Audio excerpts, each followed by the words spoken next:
Mr. Dofflerson. How do you do, sir? Mr. Colmes. Did you, like me, not watch the Super Bowl yesterday? Yesterday was the Lord's Day. It belongs to God, not to man. Right. We do service to our Creator who gave us life. But millions of Americans yesterday paid tribute to the evil one. And I've been waiting for the day when Lucifer in person shows up at the Super Bowl and claims his country, America. Land of the devil. That's what you've become. You think Lucifer did the halftime show? On the Lord, yes, he did. Absolutely. But he can't. He cannot. You laugh. It's embarrassed laughter because you know it's true. Yeah. If he shows up, he loses his great asset. God said to Moses, I am that I am. He is the great I am. Lucifer is the great I am not. Well, why can't he does not exist. Why can't God beat the crap out of Lucifer? That's why he showed up at the halftime in disguise. That's Katy Perry?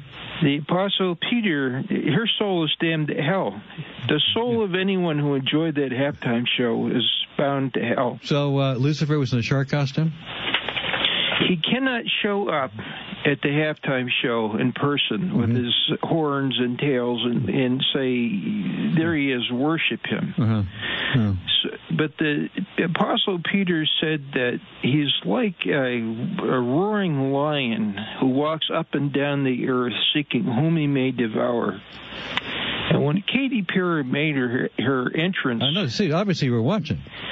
No, I didn't. I watched it on YouTube. We still saw it. Yes, indeed. And when she made her entrance, she made it on a giant golden fiery lion, straight out of the Colosseum, as you said, this gladiatorial contest. Correct. And it was filled with the fire and darkness, which symbolizes hell. Water and light symbolizes our side, and your side is symbolized by fire and darkness. And as I say, my side is, yes. It was an attempt to turn the world into a primitive village. So you're siding with Taylor. You're siding with Taylor Swift in that one, huh? With the African music, to unleash these primitive forces to bring man below the level of mankind in order to destroy him. And I wanted to make one prediction last week, but I thought it was so outrageous that even you wouldn't allow it. And it was that you would see a dance. Remember I mentioned Nicole Brown and O.J.? Yes. So that would be ideal. I was going to predict that there would be a dance between a black man and a white woman. Oh, my God. But I didn't. Well, they did. They simulated sex on stage.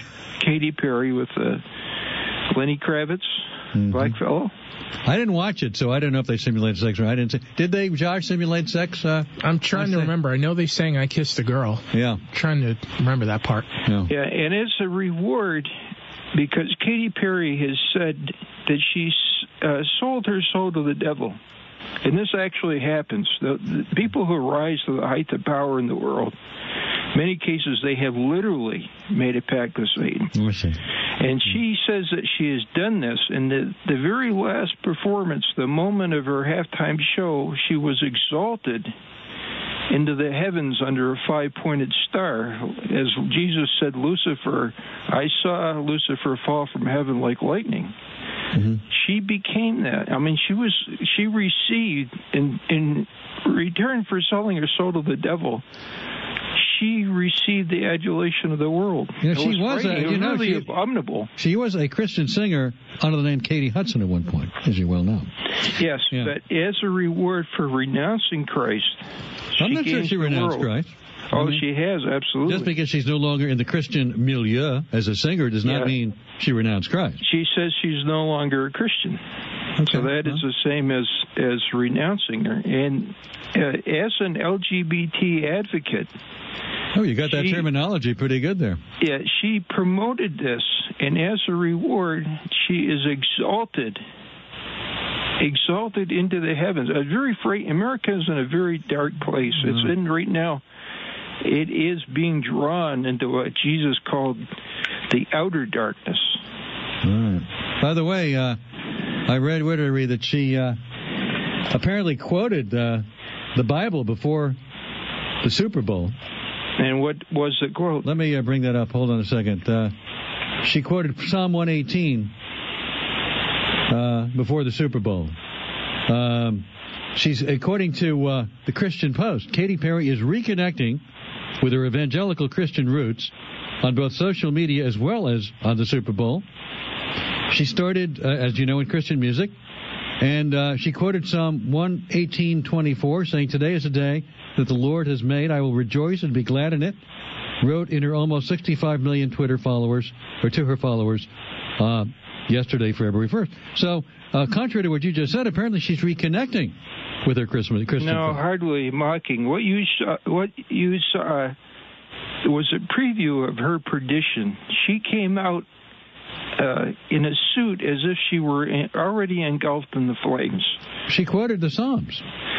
Even the devil can quote. Even the devil. I'm going to tell you something very, very sensitive, and it's a bit touchy.